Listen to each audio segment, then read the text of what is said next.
Hello students, welcome to week 4 for COM 405. This week we are looking at rhetorical theories and rhetorical tradition within communication theory to enhance our understanding of rhetorical criticism as well as analyses. If you take a look at the week 4 agenda, you'll see that we are reading chapter 7 and 8. We're watching some videos on the theories we will be going through in this lecture today, which is narrative paradigms, symbolic convergence theory, as well as invitational rhetoric. We're completing our weekly review number 4. We're completing our outline for our oral rhetorical analysis, as well as our critical assignment selection, topic selection. As you look through the assignments this week, the first one we're going to take a glance at is the weekly review. The weekly review requires you to read the speech on page 204 to 208 and answer 4 questions listed below. In essence, you're going to analyze 4 audience types portrayed within the speech, as well as look at challenges that may arise from analyzing and looking at so many different types of audience members, as well as challenges that may arise just from the audience as a whole. Then you'll also go ahead and take a look at what are some challenges the speaker overcomes within the speech and how may they be taking a risky role within the speech delivery itself. The 4th thing you'll do is look at the types of rhetorical arguments utilized within the speech, particularly looking at maybe rhetorical questions, analogies, enactment, a fortiori, refutation, or turning the tables, and look at how challenges may arise from these types of arguments and how the speaker overcomes that within the speech. So in a nutshell, we're practicing analyzing a speech just like we would do doing a formal rhetorical analysis. This is practice for what we're going to be doing with our rhetorical analysis project.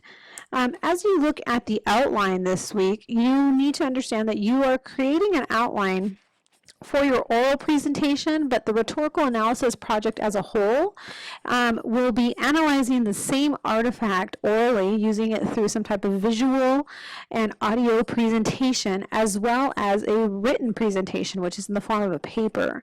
So you'll see within your rhetorical analysis outline this week, we'll be making accommodations for how we would plan to orally present that information, but a lot of the information in this outline can be utilized when you get to the written outline that you're going to write in a couple of weeks as well. So make sure that you are doubling up your efforts to address that when it comes up. So that's what I'm trying to say, is that we're doing an outline this week for your oral presentation, but a lot of the information in this outline you're going to construct can be utilized and repurposed for your written presentation. Particularly, you're going to look at 6 different things within your outline. You're going to have a clear introduction. You're going to provide 4 summaries within the outline: a summary of the rhetorical situation, a summary of the argument's appeals using ethos, logos, and pathos, as well as a summary of the argument of how to negotiate opposing views, and lastly, a summary of the argument's strengths and weaknesses. And then you'll round it off with a conclusion. So you'll see here that the crux and the premise of a lot of the information that you are analyzing itself is transferable to your written presentation of your rhetorical analysis. However, there may be some slight differences between how you present it in a written fashion versus a visual and audio fashion in an oral presentation. So keep that in mind. The entire thing itself is going to be a couple of pages in length, so do keep that in mind. If you have any questions, definitely let me know. The last thing you'll be doing this week is selecting your topic for the critical assignment. So as a whole, the critical assignment is a rhetorical theorist paper. It's a 5 to 7 page paper where you're going to write on a classic or contemporary rhetorician and one of those rhetorician's theories. You'll notice that some rhetoricians have multiple theories. You're going to pick one theory and one rhetorician and write a 5 to 7 page paper on them. That's not due till week 8, so do keep that in mind. This week, you're selecting the theorist, the rhetorician, and the theory. You're providing a 200 to 300 word selection and rationale that tells the reader, tells me exactly why you are examining this theory and this theorist more deeply. We're going to go through a handful of theories this week, so you'll have some theorists from those theories that you can look at. There's also some in the text, or you can use other sources to find out different historical rhetorical, I'm sorry, not historical theorists that you can utilize. When you get to the point of writing the paper due in week 8, you will write this paper to be 5 to 7 pages. There are a number of different things you'll be doing. There are 3 parts to the paper. You'll provide a historical perspective. You'll analyze the concepts and principles and argue whether the practices are still applicable today, and you'll go from there with that particular thing. Looking at rhetoric more deeply, or maybe not deeply, looking at it more theoretically, it's important to know that the rhetorical tradition is rooted heavily in communication theory. It's also referred to, there are 7 traditions in communication theory, and the rhetorical theory is more of a critical theory section of itself. It's more of a critical tradition, and it really looks at rhetoric as a humanistic and interpretive way of thinking of communication. Particularly, it has a very deep and rich history that is rooted within philosophical and sociological areas, and it's an identifiable tradition that looks at how we think and talk about communication. So the crux of this tradition in itself, I mean the theories that come out of rhetoric, is looking at thinking and talking about communication, not necessarily the act of communication itself, which is very important. The idea of analyzing rhetoric or rhetorical theories or doing rhetorical analysis and things of that nature is to think and look at how we are, analyze how we are thinking and talking about communication. That's significantly different than how we may be actually communicating. There are very common communication topics within this theory, particularly audience, agency, argument, identification, and persuasive communication all come out of this. And it's important to know that the rhetorical tradition itself as a whole is concerned more with how people throughout history conceive the nature and the scope of rhetoric, in addition to considering how the theory, practice, and critique of rhetoric may be intertwined and constrained with one's view of society. So we're looking at how somebody may view society and how that may impact them from a rhetorical perspective. Additionally, we're going to look at symbolic convergence theory. This theory was developed by Cragen and Shields. If we look at it from a contextual perspective, it looks at how we think and talk about communication within the conversation itself. The theory is based primarily on how individuals and groups come to a shared reality through communication. It deals with how individuals' images of reality are guided by stories and reflections of these things and how they're meant to be. So these stories or fantasy themes really are created in a symbolic interaction within small groups, and what comes out of that is from a group-to-group communication perspective, it creates a shared worldview. Really, in essence, the conversations are created and sustained through narratives or stories within a group, and that constitute their own reality. And so what we're really looking at here is that we're seeing if you're in a group or have a group of people, you tend to create your own narrative or story or fantasy of what your group is and what the group is made up of. With that, you come to a point where there's a symbolic convergence between the story of what the group perceives itself to be and what the group actually is. So if you have a group of people and you've considered yourself to be closely related to characters within a major TV show or film or anything of like that, you'll tend to take on and say, oh, I'm so-and-so from this show and you're so-and-so from that show, or you're Phoebe from Friends and you're the Rachel from Friends and things of that nature. That's a point of symbolic convergence from a rhetorical perspective. It's where conversations and the meaning for your group and the narrative, the story of your group comes from that symbolic conversions of the fantasy to reality, and your group ends up creating its own reality of how you view your group in and of itself. What ends up happening in this rhetorical vision is that the group is created particularly for the formulation of these fantasy characters, usually from a film, a TV show, book, whatever it may be, and that the drama the group sees is often playing out their reality based off of how they view themselves within the group and the particular show they may be comparing themselves to. So we're looking for that symbolic convergence, the convergence between fantasy and reality and the role you have in your individual group.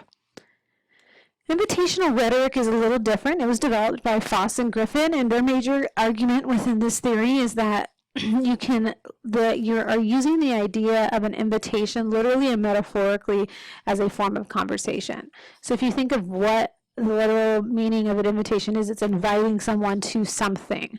You're doing that in this sense. You're inviting them to a conversation. Typically, you use the invitation for somebody to consider an alternative perspective by inviting these audience members to see the world as you see it and to take your perspective seriously. So if you know of a group of people that have an opposing point of view to what you believe in, whatever topic, some topic there may be, you may invite them to see the world as you do, to take your perspective on that topic seriously and begin to consider your viewpoint on that. The audience itself, through this invitation to a conversation, rather, not persuasive communication in the sense of dictating what people should believe, the audience will then decide to adopt their perspective or not. The goal of invitational rhetoric is not necessarily persuasive communication, getting them to win people over to your side of beliefs on whatever it may be. The primary goal is rather the clarification of ideas. It's looking at interactions that are approached from a perspective of clarifying ideas. The desired outcome is not necessarily always change, but inviting someone to the understanding the different perspectives on the part of everyone involved in the interaction. Persuasive communication as a tool is not actually using persuasion in the sense that we normally think of it, but rather the insight, the persuasive measure in this type of communication is the result of the insight from the conversation.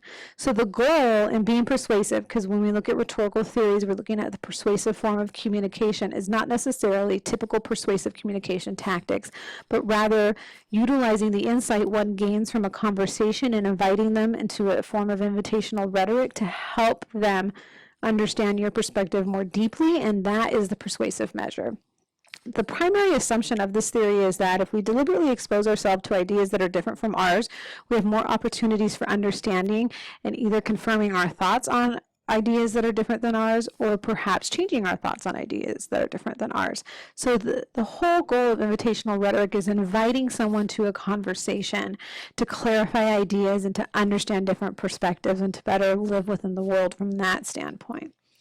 The next theory we're looking at is the narrative paradigm. It's one of the more popular theories when it comes to rhetorical theories. It was developed by Walter Fisher.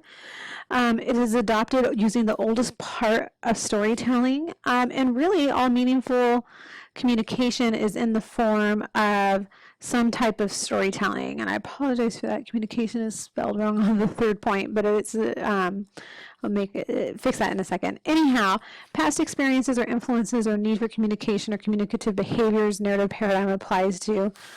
Really, the idea of the narrative paradigm is that we are using an innovative concept which reveals the nature of human communication to analyze a story or a narrative. So we're looking at the communication as in a story format, and we're looking for two primary things. We're looking for coherence and fidelity. So we're looking for narrative coherence and narrative fidelity within the narrative paradigm.